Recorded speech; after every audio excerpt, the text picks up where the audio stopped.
আসসালামু আলাইকুম প্রিয় দর্শক, এই যে আসছে নৌকা, আসছে একটা, আমাদের নৌকাটা দাঁড়িয়ে আছে, ছাড়বে। এটা হলো ভাগীরথী, হুগলি নদী যেটাকে বলছে, এই সেই ভাগীরথী নদী।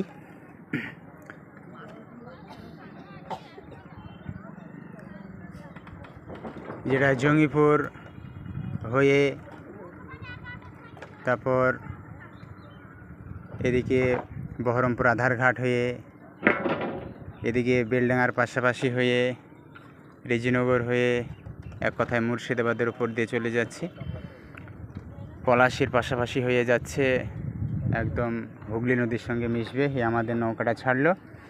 এটা হলো শক্তিপুর ঘাট, যেটা রেজিনগর থানার আন্ডারে যে ব্লক, শক্তিপুর ব্লক, অর্থাৎ বেলডাঙ্গা টু শক্তিপুর ব্লক। এখানে এসেছিলাম।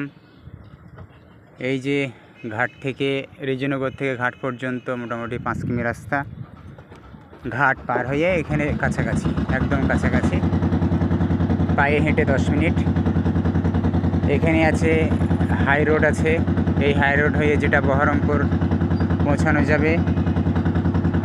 আবার বাজারশো যে রেল স্টেশন, ওই স্টেশন হয়ে একদম Baharampur Khagraghat road station, Baharampur Khagraghat road station থেকে যেটা জঙ্গিপুর ঢুকে যাচ্ছে, ঠিক আছে, জঙ্গিপুর ধুলিয়ান ফারাক্কা মালদা যাচ্ছে, সেই রেল স্টেশন এখানেই, বাজারশো রেল স্টেশন।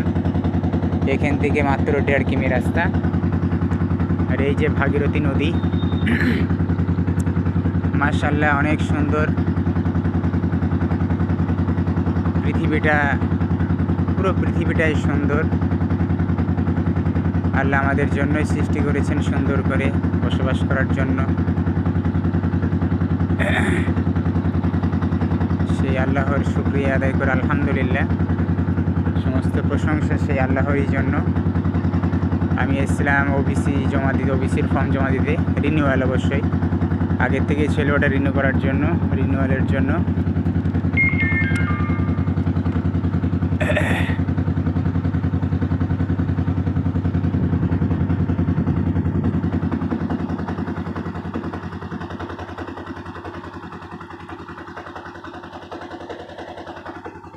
এটা হলো শক্তিপুর ঘাট, যেটা রেজিনগর থেকে সোজা একদম পশ্চিম দিকে এসে 5 কিমি মতো এসে, এবং ঘাট পার হয়েই পায়ে হেঁটে আসলাম, ভিডিও থেকে পায়ে হেঁটেই আসলাম।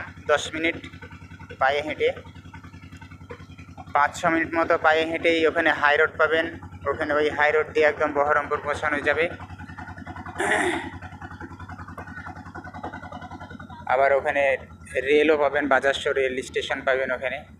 এখান থেকে মাত্র 1.5 কিমি এটা, ঠিক আছে। আর শক্তিপুর ঘাট থেকে যদি লালগোলা টু শিয়ালদার রেল ধরতে যান, যেটা রেজিনগরে অবস্থিত, রেজিনগর স্টেশন, ওটা ধরতে গেলে এখান থেকে এই ভাগীরথী নদী থেকে বা শক্তিপুর ঘাট থেকে আপনাকে 5 কিমি মতো যেতে হবে। যাই হোক, এই হলো এখানকার মোটামুটি পরিচিতি লোকেশন।